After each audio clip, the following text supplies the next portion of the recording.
The first thing that got my eyes open was realizing that I'm not my thoughts, that I have the power to control my thoughts.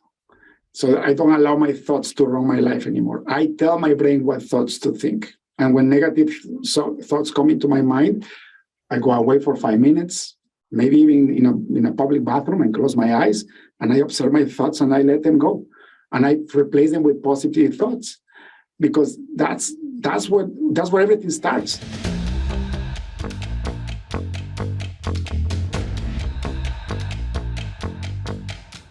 Welcome to the Break Free Podcast. I am your host, David Marcella.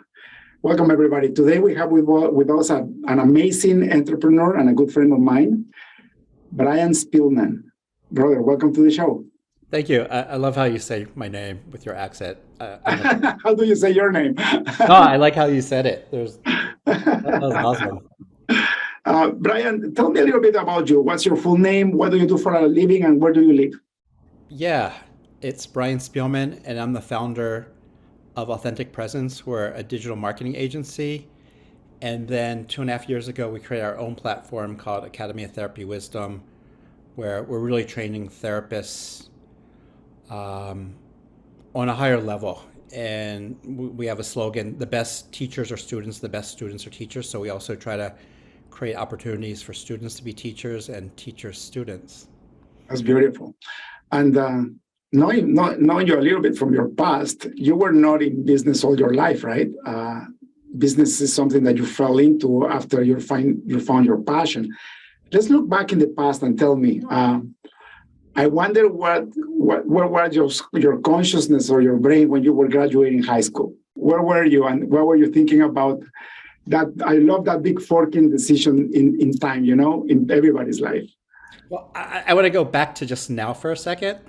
Sure. Like, I've been a promoter of many well-known experts. I've helped run a retreat center with 120 programs a year with the highest spiritual teachers in the world.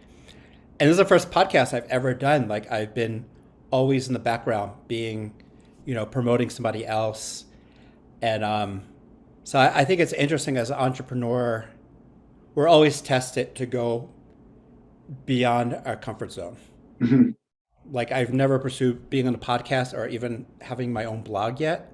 And it's Mm-hmm. my next growth. I'm a late bloomer. I never made more than 50,000 until I hit 50. I did a lot of nonprofit work. And as you know, to get into strategic coach, 10X, you have to show a certain wealth. You have to document to get in. Mm-hmm. So I think for those entrepreneurs, wherever you are in your business cycle, it's like there's always a horizon which we never reach, and that could be really defeating. And, as our mentor Dan Sullivan said, the gap versus the gain, like always the gain. And then I think just how important just taking care of your well-being, your emotional well-being, whether it's therapy or whatever you need, having your business coach, your physical health, and your spiritual health. And I think as an entrepreneur, compared to any other profession, we can't escape any of those because they'll bite you in the butt. You didn't resolve your early childhood stuff, that you're not good enough. You might create a $500 million company, but you're still gonna feel like shit unless you take care of your internal securities. And I think we've seen so many entrepreneurs who are so driven, they get to their goal and they're just as miserable as they were before. It didn't solve anything. Mm-hmm. Like, there's no bypass for our emotional well-being or our spiritual happiness. And I know you feel that way because we've had deep conversations about that before. And then the question is, like, what drives you? And hopefully from your own neurosis, proving yourself to be better than your parents or whatever conditioning, that it becomes, I think, a greater purpose to do good in the world, and you can still be profitable. Yeah, you touched a great point. Number one, I didn't know you started at 50. That's incredible. That alone makes this one of the best episodes I ever had, because usually I get people that have been in business for 20 years, 25 years, 15 years, right? And here you are, a very successful entrepreneur starting at 50. So for people that are listening, it's never too late. isn't it? It's never too late. I thought I started late because I started at 37, right? Actually, at 35. I started at 35. And throughout my 30s and 40s, and my relationship with my dad is very tenuous. And he was a successful insurance agent, and I didn't think I'd be on the will. I just had so much anxiety in my 30s and 40s about having no retirement. Um, didn't know how to make over 50,000. I mean, and I was doing nonprofit work. I ran a retreat center, Mhm. and then I started Authentic Presence in 2010 when I left that retreat center, and I was doing website development, and it was so detail oriented, and for my ADD brain, it was not profitable. I think I made 36,000 the first 3 years, and then since you asked, maybe better than just where I was at 18. So I went to a product launch formula conference with Jeff Walker, who developed that formula. And I was on the second row. It was about 5,000 people, and there was an invitation to join his mastermind group. Okay. This is when you were 18? No, this was like when I was like within the last 10 years. Or within less than years? Okay, got it. And mastermind, I think it was like $18,000. I didn't have that money. And I just fucking ran in the back room. I signed up. I had no idea how I was gonna pay for it. And I was just shaking for 2 days. Like, oh my God, like what did I just do? But I just knew I had to crack the ceiling that I had in my framework of doing business. Yeah. And and I think most of the time we don't know if it's gonna work or not. There's no data. Hmm. And luckily, and I felt mixed about the mastermind, but I met an incredible bunch of people. One dentist, Indian woman from DC. We created our own internal group because there was a sense that we weren't really taken care of. Three of us all had the same birthday, 3 out of 5 people. And then I met a business partner who was further along doing launches, and we partnered together with a client I had. I think it was a $2,500 a month retainer. It was peanuts. Uh-huh. And and then learning, like I'm slightly dyslexic, so I don't learn unless I do something. Like I Hmm. never went through like Jeff Walker's brilliant 20 hours of videos of how to do shit. Like it Right. just doesn't work. It doesn't get in my brain. Like I have to do it and figure out what I don't know. So at that time, Richard Tallbigger and I, we partnered, and there was another competitor who told our client, these guys won't do shit for you. Like you'll be Hmm. a disaster. And we launched, it was $1,000 program for a psychotherapy program. So probably 2015, I believe. And then this competitor who was telling our client, we'll never do anything right. Then she launched something, and she was all over Facebook. Like she was very sophisticated. She was already a several million-dollar company. Um, and we just panicked, like nobody was signing up. And then I just had this brainstorming idea because this is an online course. Let's have a 3-day conference as a bonus. Ooh. And this was 2015. We only had maybe 10,000 email names, and we did like $175,000 launch. With the And value add, with the 3-day conference, yeah, we added that as a bonus, right? which also allowed us the opportunity to sign people up for her certification program, which was $4,000. That's fantastic. So, would you consider that your real breakthrough in business when you were struggling to try to make yourself a name?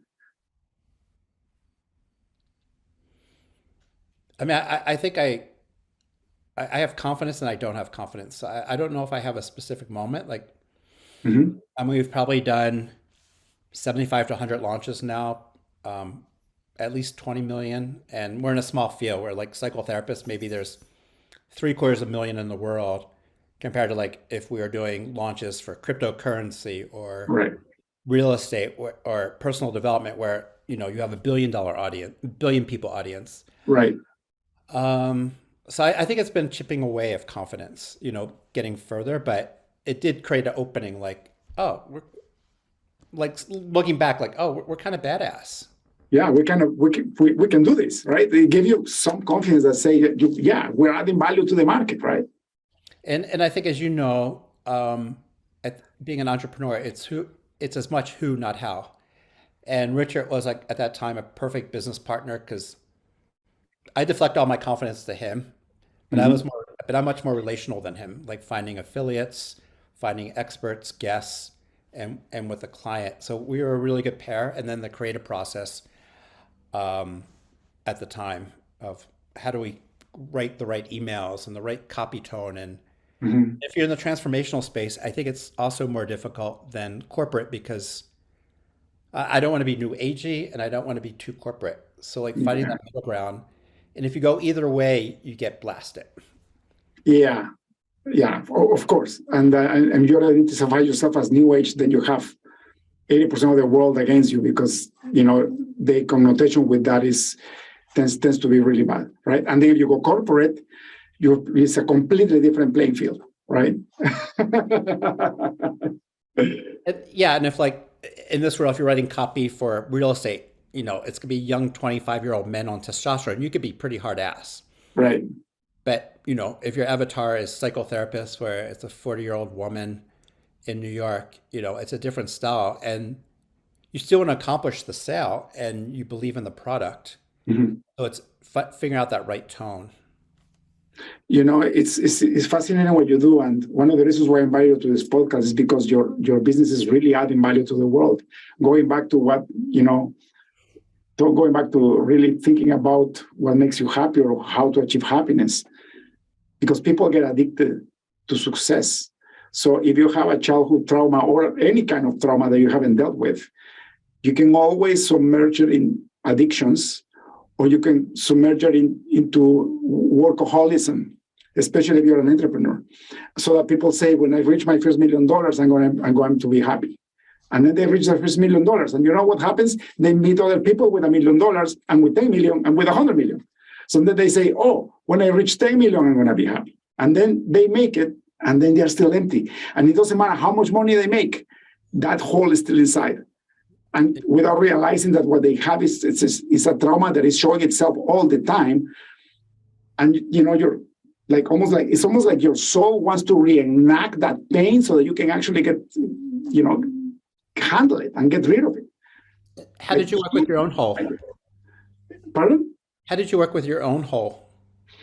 With me, it's a process. And I think that holes get created all the time, but the problem is the bigger hole, right? The holes that you don't even know they are there. For me, realizing that, acknowledging that I have problems from the past, realizing that once you achieve your material wealth or whatever you want to go after, it's not going to fulfill you. Then you just step backwards and you realize, okay, so what's this purpose of life anyway? And then you start finding out that the way towards what you want, the present moment, the now, is when you find yourself happy, because nothing will make you happy. And the only way to get yourself happy is to look back and realize that you may have problems that you need to deal with.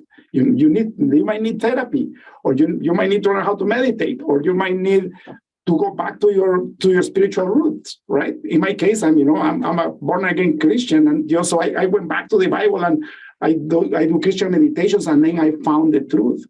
And God showed me where my holes were. And turns out that I have a huge abandonment wound because my mom died when I was 2.5 years old. Mm. My oldest brother died when I was 12 years old in the war. Wow. And I never dealt with this. So I used entrepreneurship to fill those holes, and they can never be filled with money. I became successful though, right? But now I'm working with that. So now I have a psychotherapist, and we're dealing with these issues that unfortunately has affected my marriage in a big way. Because, by the way, I'm about 90% sure that I also have ADHD. And did you know that 60% of successful entrepreneurs have ADHD? I didn't know. I think Richard Branson is dyslexic. He is dyslexic, yeah. And his high school teacher said, you're either going to be a billionaire or go to jail, be in jail. And he did both. He went to jail and he's a billionaire. and I think my experience working with a lot of different therapists as marketing them, and my own therapy healing, and a current client is embodiment. Like, really pay attention to your body, and that you could use that as a resource to come back to the moment. you could use your body to declare a new future, but not here, but just, like the martial arts, in your lower dantian, your lower, in Mhm. your heart and in your mind. Yeah. That I think that's a secret that I think a lot of entrepreneurs miss, or Mhm. the whole world is the embodiment part. And Yeah. that's my dog barking, agreeing with me. No problem. But like, how do you get into your body? And I'm not, and you think athletes get in their body, but they're not, because most are treating their bodies as high performance machines. Mhm. So I'm thinking, like, how do you feel that your feet on the ground? How do you stay centered? Mhm. Like, and you could do that any moment. Yeah. And I'm East Coast Jewish neurotic, so it's not something that comes easy to me. It's like practice, practice, practice. The first thing that got my eyes open was realizing that I'm not my thoughts, that I have the power to control my thoughts. So I don't allow my thoughts to run my life anymore. I tell my brain what thoughts to think. And when negative thoughts come into my mind, I go away for 5 minutes, maybe even in a public bathroom, and close my eyes, and I observe my thoughts and I let them go. And I replace them with positive thoughts, because that's where everything starts, Mm. right? You know what I also do now? Whenever I go into a new project, or if I try to get a new client, or if, let's say, we want to do a new company, before I do any decision, I ask myself this question: and then what? So we build this, we make what we think we can make, we create what we think we can create, and then what? Going backwards a little bit. So can you visualize? So is your first process you visualize your success? Uh-huh. And does that work? Does it usually Yeah, happen? because then I visualize my success, but a little bit after my success. No, I know that part, but I just want to first understand your Yeah, first process. I And can you visualize my success, and and the see effort. it or do you feel it? Or how does that work for you inside? So I imagine how I'm going to feel when I get there. Okay. And I also imagine what it's going to cost me to get there, because everything requires something from you, any Yeah. initiative, right? And then imagine that I'm the eternal positive guy, right? So I'm thinking, yes, I can do it. I'm going to be motivated. I'm going to go after the carrot. And then when I get the carrot, and I'm going to eat it, and it's going to be sweet and delicious. And what's going to happen right after finishing eating the carrot? And then I focus on that, because in that void is when I realize that I don't need whatever it is that I'm pursuing to be happy, that I can have the emotion, I can have the mental capacity to feel what I want to feel by achieving that now without having it. So then I do it anyways, if that's what I want to do, knowing that it's not going to make me any happier, that it may bless the world in a very good way, and it may create more employment. And yes, it may create more wealth for me, but I'm not depending on those things No, to that's, have a sense of happiness. I think that's especially like in the dating world, um, like the feeling that you want to have. And I just got married a couple weeks ago. Congratulations. It was really awesome. But we think like that person will fulfill us. So we act as a void instead of like the trick that I've seen in the dating world is feeling that feeling you'd have if you had that partner. And that is fucking magnetizing to your future partner who's looking for you also. Of like, what's the feeling that you get if you had that love and have it now? Like, why not? Yeah. Like, and if you're poor as can be, um, you can still have the riches. Like one of my spiritual teachers, like, get a vase and put a grass blade in there. You don't have to buy $50 flowers. Like that Right. could look totally elegant.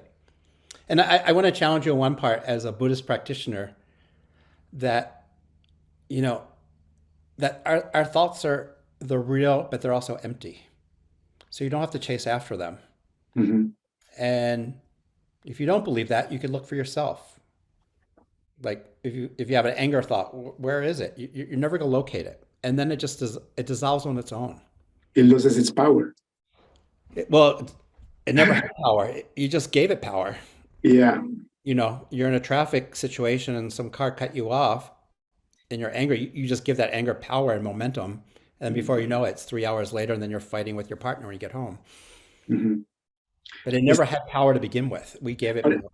but that's the thing, though, right? Like what I recommend people is have the awareness that you have the control that you may get because you get the temptation of getting angry, right? You get the temptation of getting sad or anxious. But you can if you really pay attention, you can identify when the temptation comes, and then it's up to you whether you give it power or not.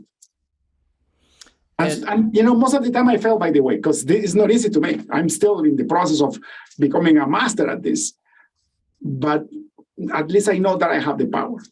Mm-hmm. But it's just me who decide.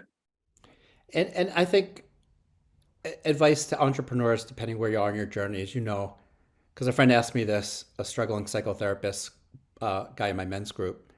I think it's really identifying your unique abilities. You could take the strength tests, is the famous one that I did my MBA like back in 1996 or something like that. It's still accurate. Like my lowest of the 56 characteristics, I think it's 56. Like I have no consistency and no discipline. Like I know, Mhm. but I'm very relational and ideate, and I do ideation. So I think instead of beating yourself up for what you don't have, I think really go with your strengths and not just strengths, but what you're really passionate about also. Like you might be really good at bookkeeping or accounting, but it's not what you love doing, but you're really good at Excel spreadsheets. And identifying that and then find people to fulfill where you're not good or you don't like. And then you just keep going. Yeah, thank you. That's beautiful advice. It's basically hire your weaknesses and focus on your strengths.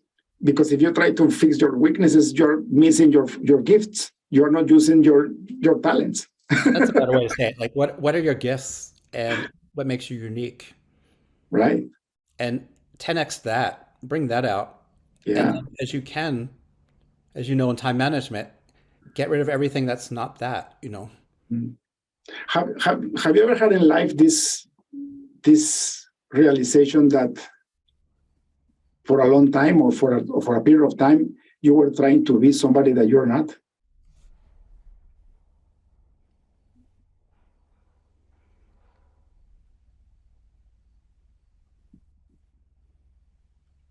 I don't, I think I might have felt like an imposter. Hmm. Um, and then just struggling to find um, where I could use my abilities. I started out in the environmental field. I could not do any writing in college, and it's funny. I run a marketing company now, so but I was good at math. So I did environmental engineering. There was a commercial of a Native American on the side of a highway in LA when I was like 7 or 8 years old. That just it was actually a propaganda against Bottle Bill, but it just broke my heart seeing a Native American, crying on the side of a highway, and it just got me to want to be an environmentalist. I remember I was out by family. I lived in LA. It was during the drought. We conserved. I went back to Baltimore, my suburban neighborhood. I started putting bricks in the back of our toilet to save water. Wow. My parents didn't know what to do with me. I started organic gardening when I was 10 or 11, and Wow. It really know, struck you. and my parents, cooked TV dinners. So I wasn't really, I was kind of an anomaly. I was composting, like Wow. grandmother, at 12 years old, collecting bags of leaves. That's Um, amazing. so I think it's that survival and yeah, and then how do you find what's really true to you? Mhm. And we're always changing too. So did you feel like you were faking it for a while? Yeah, because I I grew up with a lot of discipline. I went to the military for 2 years when I was younger, and it's almost like life throws things at me, and I thought I was supposed to figure it all out by myself, and I would do it. And even if I didn't like it, I had the discipline to get it done, right? And I think I wasted a lot of years of my life by doing that. Mm. Until I truly realized if I really want to succeed in life, I better focus on who I am, what are my gifts, and to surround myself with people that excel and the stuff that I'm not good at, right? And how did you discover your gifts? Through a lot of pain. through a lot of pain, right? But they Uh, were right there the whole time, right? They're right in front of your eye. right in front of your eyes, and you don't even know you have them until you realize that by doing something that you're not, you just bring so much misery to you and the people around you. Even if you do it successfully, but you're forcing yourself to do something that you are not meant to be doing. Hmm. And it hurts the most if you do it for the sake of making money, Yeah. right? And And it's okay to make money. it's no, it's fine. I love it. I think I'm on my ninth business or something. It's not about not making money.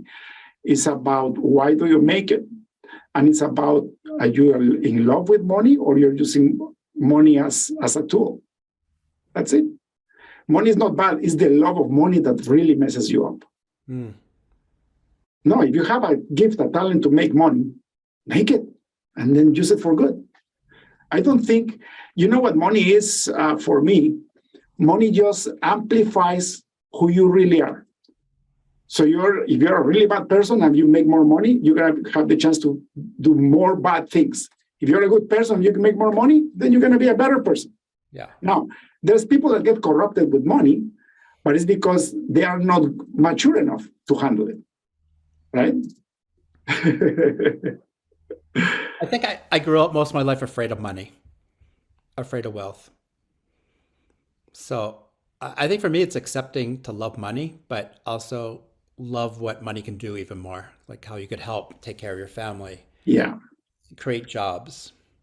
Yeah. Like I said, if you have the gift of making money, do it because you're going to bless the world with it, with opportunities, because all money is a way to exchange goods and services. That's all it is. It's untapped energy. That's how I see it. A question for you. Um, are you keeping your, are you motivated with your companies for your clients, customers, or for your staff? Like what's more important for you? My staff. Yeah, I find that too, because you're with them 8, 10 hours, you're with them 30 to 50 hours a week, even remotely, we're still in touch. Oh, yeah. And at the end of the day, it's just like, oh, I want to raise everybody's income. I'm And in not the only early that, but stages. you know, it's also a value chain issue, right? I made that mistake and I almost went bankrupt. I always value my clients first. And I thought that my employees, because I paid them, they were my soldiers and they had to do whatever I said. That one, And how did that go? I had a terrible culture. But when I realized that was a mistake and I made my employees my family, I call them my family, the ISU family. And I call them brothers and sisters, and I mean it. And we help each other outside work. Somebody dies or somebody goes to the hospital, there is somebody else always helping from the company out of unconditional love. If you do that, Yeah, your employees will grow, and guess what they're going to do? They're going to love your clients. So your clients will get better too because they are happy. But if your employees are unhappy, how can they make your clients happy? exactly. Right? Yeah. And I think like as an entrepreneur in the beginning, you say yes to everything Mhm. because there's no opportunity costs. But to be sustainable long term, I like what Jim Collins, I don't know if you know Jim Collins, B 2.0. Yeah. Uh, he's local here in Boulder, but he used to teach at Stanford and did a lot of research going back to when companies started. So not just today when they're successful, but when they were just one or two people. And he's got what's called the hedgehog concept. And it's, the battle between a fox and a hedgehog. Like a fox can do a lot of things really well, but no expertise. And a hedgehog can just do one thing, protect itself. Mhm. So he says, find that circle between what you're passionate about, world class, you, and is financially rewarding. It's beautiful. And I've tried to keep that at this middle stage of my company. It's kind of a no man's land. I'm between 1 and 10 million, Mhm. which is hard to be profitable because it's like we're creating systems for a $10 million company, but I'm only at, in between that. So it's Mhm. like, how do you stay focused when you've reached over 1 million and you want to get to the next level? Right. And what he's found, like looking at hundreds of successful businesses, is that hedgehog. Like, what do you do best, and not go offline for that? Right. That's wonderful. Beautiful advice. What got Are you you into are you able to do that? Because Pardon? Do you do that? All the time. But you know what I did to actually really help me doing that? I hire an integrator. Oh, So, or it's in normal terms, it's I hire a president, right? An operator, somebody that operates the company. I am a visionary, so I will bring 10 ideas to the team and I will make them all work the 10 ideas and completely unfocused. Now I have an integrator and his job is to execute in one idea out of 10. I always show my 10 ideas, but he makes the one that will be the most profitable. And yeah. now we're trading, right? Yeah, let's explain that. It's from entrepreneur operating systems, EOS, Yeah. that most companies, especially entrepreneur, there's the idea of having a visionary who's the creative engine, drives everybody crazy, and then you have an implementer who kind of sorts out, and actually the implementer has veto power, and usually it's the CEO who's the visionary, but not always. Mhm. And a lot of times we try to be both, but I think it's like being the CFO and the bookkeeper and the fundraiser, or Yeah. CFO That's, and a fundraiser. You can't do both. They're two yeah. different brains. So the idea, and we've done that too. I've got an incredible implementer, Ian, and they're kind of like running the company on a certain level, so that you could stay at the 30,000 level and build relationships. Yeah, that implementer sorts out your 20 ideas and finds the three or two that are worth pursuing at this moment. Yeah. And also knowing that I have this short attention span and I get bored really fast. That's why I have all these ideas, right? It's great having him because before, like I said, I will split my resources into so many different parallels, so many different initiatives that we never accomplish much. You see? So that's how you keep your hedgehog, is by your implementer, is what you're saying, Yeah. and that discipline. Yeah. And now that I discovered that I may have this, I don't call it a disease, I call it a superpower, ADHD. Now that I know that I work this way, it's funny because I was shown a speech by a doctor that says how to control yourself if you have this condition. And 9 out of those 10 things that he suggested, I'm already doing, but I'm doing it unconsciously, right? So, I think people be interested. What are those? A couple of those 10 so things? you can never have a longer focused conversations more than an hour. After an hour, you need to take a 10-minute break all the time. I do that all the time, unconsciously. You know that. Meditate at least 30 minutes a day, at least. Work out every day. Do some type of exercise every day, Mm-hmm. and move around. See, when I look back in my life, and part of the problems that created issues in my marriage is that I was always traveling. I could never stay in my house. Like even up to now, like I was on Sunday, I was in my house from morning until about 3 p.m. I got a huge headache because I felt trapped. So I had to go for a long walk outside. And then I had to go run some errands. But now I know that my brain needs it. So if I knew that before, we could have a better agreement with my wife saying, honey, I need this. I may not need to travel so much. Maybe what I needed to do is exercise more or have different activities within the city so I didn't have to live here for so long. You see? So it's interesting. It's very interesting. And bring up the visionary implementer. What also comes to mind is really successful companies can hold a paradox. That's what, like, you want a disciplined organization, but you want creative and freedom. It's holding those paradoxes is really critical when Jim Collins researched thousands of companies. It's incredible. One of the things that I know is that I will never retire, for example. I wouldn't know what to do with myself. And now it's because of my condition. So I will always create or invent new companies. I could buy and sell companies. I could change activities, but I could never not do anything. For one of my clients, we just interviewed Richard Leader, the guy who wrote Power of Purpose. Mm-hmm. Incredible book. And he goes, and he's probably in his 80s. And he's just like, I can't stand hanging out with my retired friends. They're just so boring. And that just got me like, oh, I can't retire. I mean, I like the fantasy of like, Yeah. for 2 days, not retiring, but I don't want to become a boring old dude. Like, right? And it's your purpose, right? Like, and I truly believe when you lose purpose, the world will get rid of you because you are not adding value anymore. Did And you you're know that I think within 5 years, people that retire, males that retire within 5 years and they just play golf, they die. It's a statistic. I believe it. Right? And then there's who die because they're in a corporate loophole, working 90 hours and not taking care of themselves. So I think Both it's ends. finding that middle ground, right? Yeah, exactly. So, Living with purpose. Um, we're working with a client, Strozzi Institute, and we're launching a new program called Declaring a New Future. And and what I find so powerful about it, and and I've got a list of 70,000 psychotherapists, so I don't mean to be critical of therapy, but therapy is often looking at your past, which is important, your trauma, but also like what kind of new future do we want? Like, can we declare it? Like you think of in the US, John F. Kennedy, we're going to the moon, or Steve Jobs, we're going to create the Apple computer. Like, and that trajectory just takes you there. mhm, So I think it's good to do some background work, yeah, in our back, but also where's our compass and how do you declare that?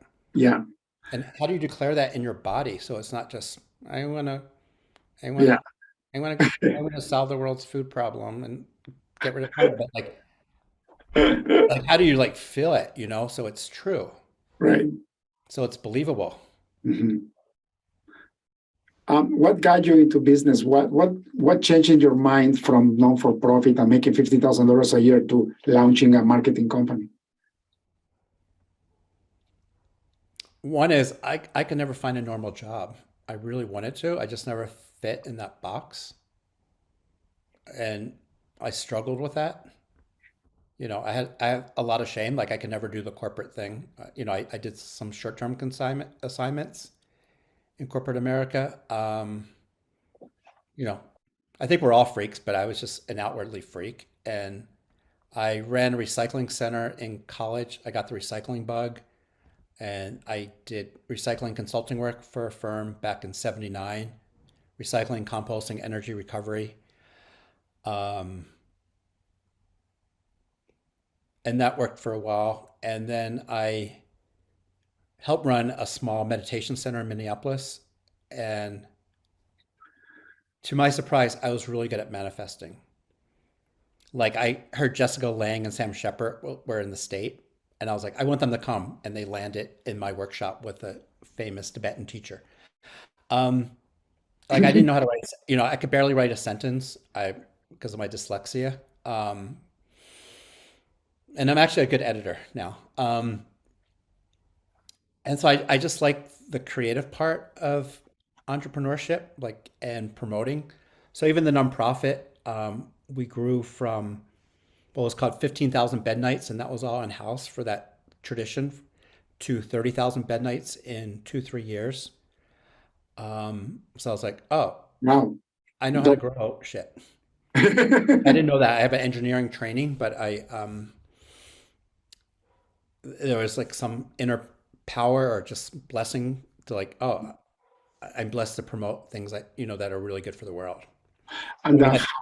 so how beautiful it is that even though you felt this passion for when you saw this ad when you were a kid and that got you into recycling and doing good for the environment, how awesome is that still the passion to do good for the world is manifesting within your own enterprise.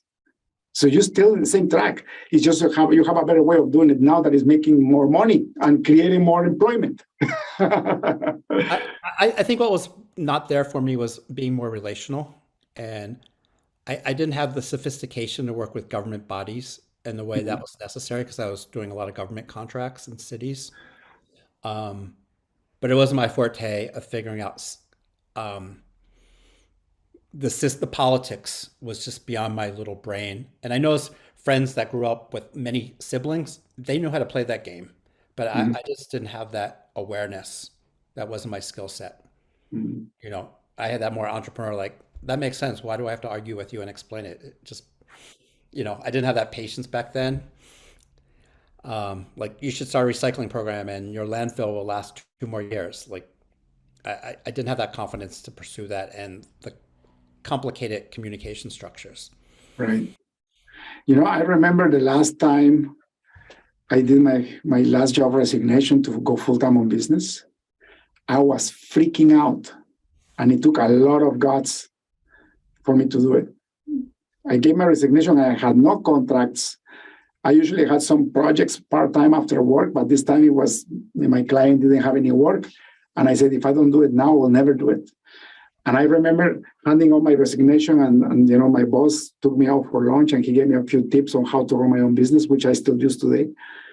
And it was hard. But then I made in 6 months what I made I used to make in a year. Here's a question, because I I think most entrepreneurs, and definitely me, how did you work with the fear at that moment? I My family was amazing. My wife supported me so much. She got a full-time job to pay the bills. And you got to understand that I was on a high corporate level. So I was in senior management for software developments in large multinationals. So I was bringing a lot of money in the house. So from one month to another, nothing. But my wife had, she went and got a job, and she was paying the basics, right? So I got a lot of support from her, from my friends, from my brother. He was an entrepreneur all his life. He never had a job. And he told me one thing. He said, if you can manage your nerves, you're going to become a multimillionaire. But just hold on to your nerves, manage your anxiety, and you'll be fine. So my brother was, at the beginning, was huge. Because every time I didn't know what to do. He had been in business for 20 years by then. So I will go and ask him, although my business had nothing to do with his. He has a chain of retail shops, and I was in computer science. But the basics is the same, right? The whole analogy of business is the same. So he helped me a lot with managing fear and anxiety. Most couple therapists know this, but we're always co-regulating each other. And I like how you had a family support system. Yeah. To help. Like, we're not supposed to do anything alone. We used to grow, for hundreds of thousands of years, we grew up in tribes, and we've lost that in the individualism of the West. Mm-hmm.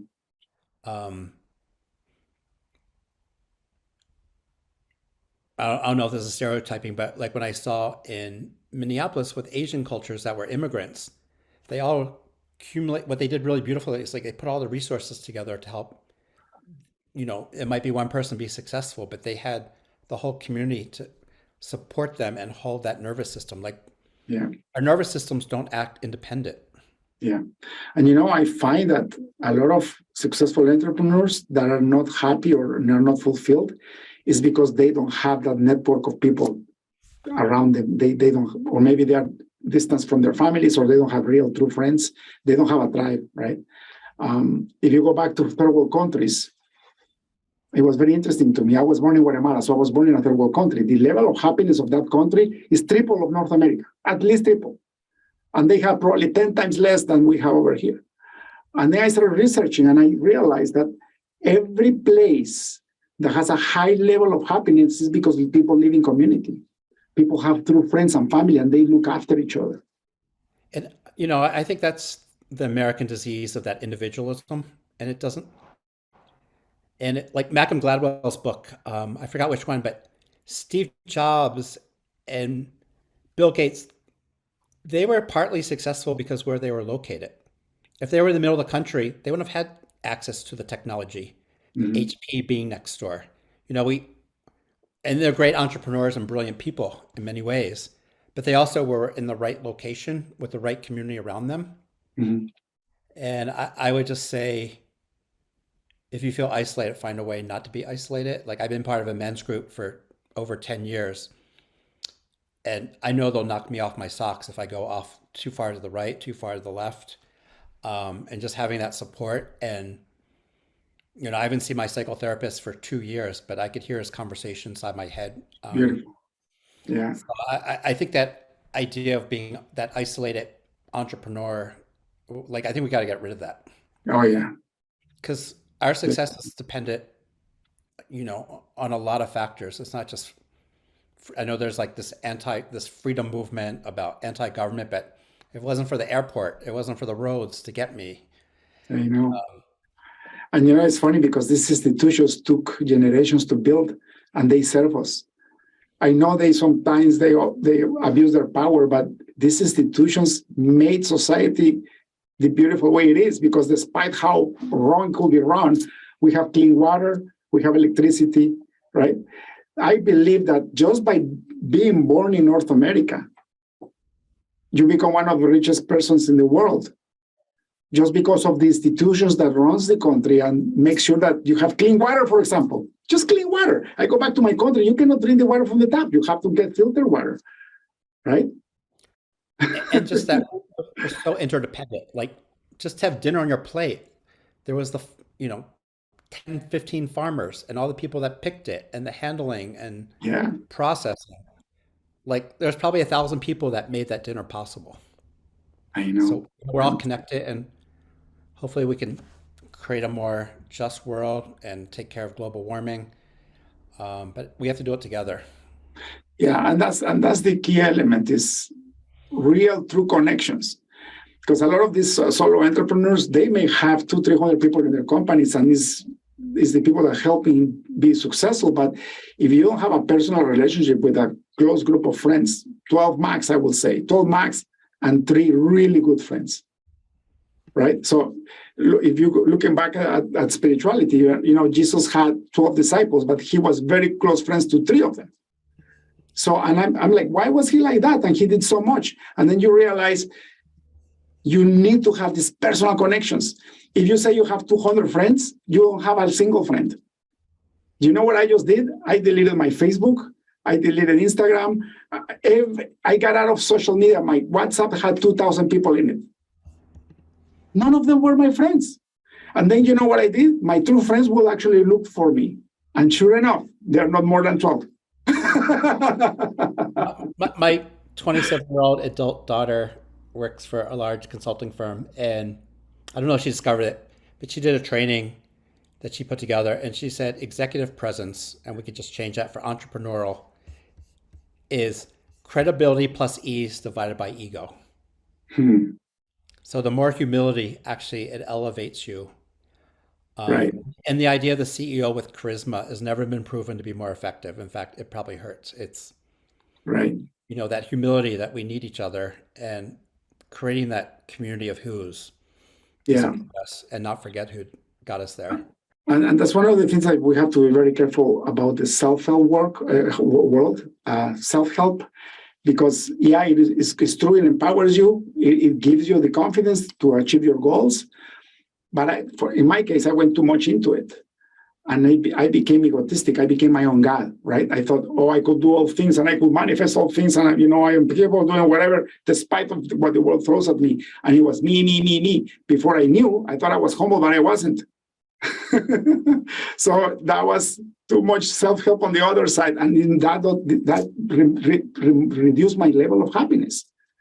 The worst thing that I think you can be is a successful entrepreneur being unfulfilled. There's a quote by the Dalai Lama. I think it's many decades old. It goes, if you want to be miserable, think about yourself. If you want to be happy, think of others. There you go. It's true.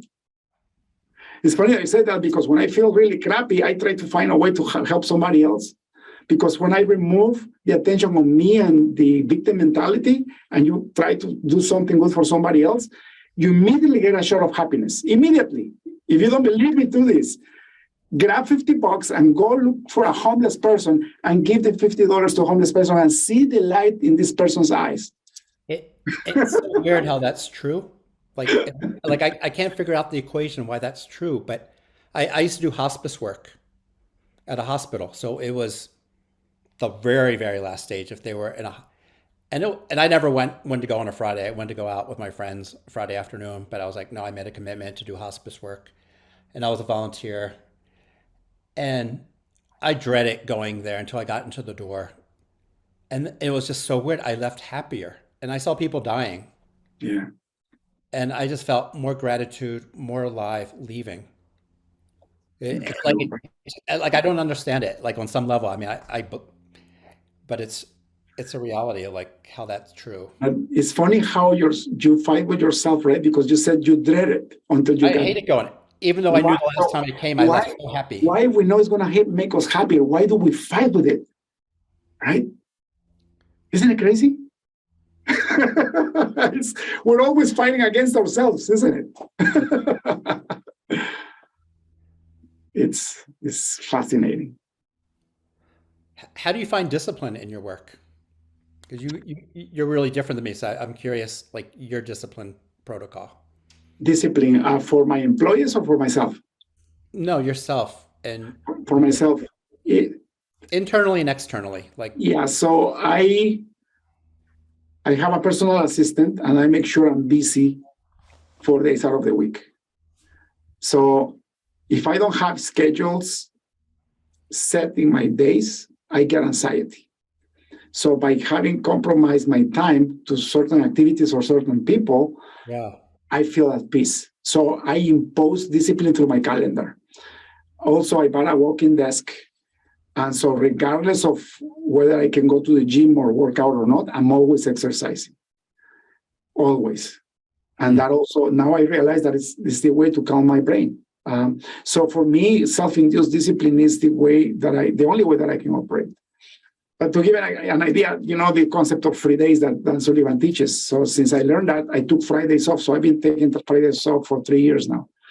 and what do you do on Fridays? The free It's day? beautiful because I've been so disciplined from Monday to Thursday that Fridays feels like a gift. So usually now I pray more, I meditate more, I read the Bible more, I invite people for lunch and dinner that I want to see. I Yeah. make sure I'm in relationships. So the morning I try to stay by myself and focus on my spiritual growth, but then lunch and forward, I try to visit friends and reconnect or go out with my kids, for example, right? My kids are all grown, and it's crazy. The people that you love the most is the one that you abandon the most, especially when they are grown. You think that they don't need you anymore, but we go back to having that community. You have to build those relationships, right? Yeah. And for those people not familiar from strategic coach time management, you start your process with free days. So you enter your work world refresh, not refresh after you're burnt out. So what David was just saying, and it starts 12:01 a.m. till 11:59 p.m. that you have a full day, no computers, no work. Mm-hmm. And then you have buffer days where you're prepared. Let's start. We'll do focus days where you make the most money, you're the most productive. Maybe it's if you're in sales, it's those meetings. In fact, there's times I think Dan's tell people get rid of your desk, just work in the conference room. Just those focus days where you're the most productive and you're getting shit done. And then buffer days is taking care of accounting, maybe. Help me out here. Yeah, preparation, like so back office preparation, like being prepared for the focus days. So those days are, the whole purpose is to make your focus days successful. Yeah. It's still work, but it's a different type of work. For example, when I go to see Dan Sullivan and we go to class, for me, those are buffer days because they're preparing me to become a better execution when I'm doing focus days. Yeah. But the main thing here that really helped me dramatically, that alone pays for the whole thing that, for the whole 10X class. The main thing here is being able to separate the activities by day. Because before I did that, it was like a Napolitan ice cream, right? Like there was a melting ice cream with all the colors melted in one day. I tried to rest one day, I tried to prepare one day, and I tried to do focus in the same day. And I live my life like that from Monday to Sunday. So you never really rest, and you never really focus, and you're never really preparing, and you're never really buffering. So the main differentiation is that, and it doesn't really matter the allocation of time as long as you do it in separate days. It really, really helps, right? Do you ever do half-day separations? Yeah, but only between focus and buffer days, Yeah. not free days. I don't mix free days because if I don't calm down, if I don't allow myself not to think about work, then I don't rest. So the 3 days are wasted. Completely. Right? And Fridays is religion, like I always take it. But it's also beautiful because I only have 4 days of work. My work is intentional, and all the fat is gone because I have less time to do what I'm supposed to do. You see? And if there is an emergency, I have Fridays off. And once in a while, I use it for emergencies. Business emergencies, I mean, right? This is like a complete tangent, but I heard a podcast by a senior executive at Apple who worked closely with Steve Jobs. And he'd go on vacation and they'd be like, oh, good, we get to catch up. But then by day 3, he read so many books, he would just keep calling with ideas like, "What have you thought about this? Have you thought about this?" And just drive everybody crazy because he just would like consume all these books and then just come up with a whole other creative process and send his whole team driving. They could use those days when he's away to catch up. It's crazy. Brother, you don't know how much I appreciate your time and your wisdom. You're a true example that it doesn't matter what you want to do and at what timing stage of life you are, you can always achieve your dreams. Thank you. And thank you for starting the podcast interview with focusing on your happiness and focusing on yourself and not really creating money for the sake of making money, but actually being happy while you're making money, right? So, yeah, and I think going back to like Jim Collins' concept, the hedgehog, is finding what you're world-class at and passionate about and where you can make money. So money is part of it. Oh, definitely. But also your heart and your brains, like where do you excel? Beautiful. Thank you so much, brother. If people want to find you online, if they want to hire your company to do launches and marketing campaigns, where can they find you? AuthenticPresence.org. AuthenticPresence.org. Fabulous. Ryan at AuthenticPresence.org. Beautiful. One last question before we leave. If you had access to a billboard in a very busy highway, what would you write in it? Do I get more than one billboard? Just one.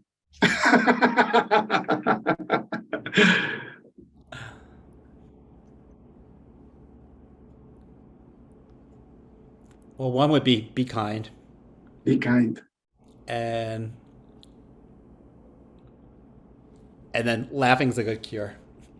You can put those two in the one billboard. It's small enough. Yeah. Be kind and laugh is a good. It's beautiful. Actually, yesterday we had a sales meeting with my team and we were just talking about landslides and hurricanes and all this craziness that is happening in the world. And then I just told a joke and I immediately changed the mood for a happy mood. And should we say anything's possible? Yeah. Like I remember being in a very serious spiritual retreat with a meditation master. And it was the highest teachings and we weren't getting it. We were so stressed out. And she was Tibetan and she just stopped and said, we're all going bowling. So here's like 40, 50 people in the middle of the day. We all, like, nobody expected that. It was hysterical. Yeah. So don't take life too seriously, right? And try different paths, don't drive home the same way or experiment. Yeah.